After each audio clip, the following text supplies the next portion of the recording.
kwingineko ambapo watu waliofurushwa makwao IDPs kutoka Nyanza, eneo la magharibi mwa Kenya, ama kundi hilo limepongeza muungano rasmi baina ya Rais William Ruto na aliyekuwa Waziri Mkuu Raila Odinga, likiashiria utoshelevu wake na ujumuishaji wa fidia katika makubaliano ya serikali jumuishi ya Ruto-Raila.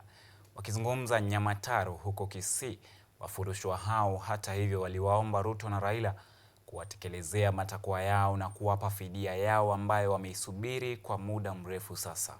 Aidha, walitoa wito wa utekelezaji kwa kikamilifu kwa mswada wa IDP wa mwaka 2012.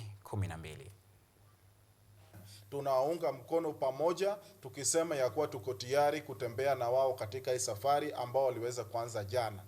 Na nataka nishukuru pia Raila Amolo Odinga, baba, tulipokuwa tukizungumza na tukaongelea haya mambo, na kweli umeweza kuweka katika makubaliano yako na president, na ukaweka namba 6 kwa wazi, ukasema ya kuwa watu wote ambao ni wadhirika wakaweze kupata compensation ridhaa zao.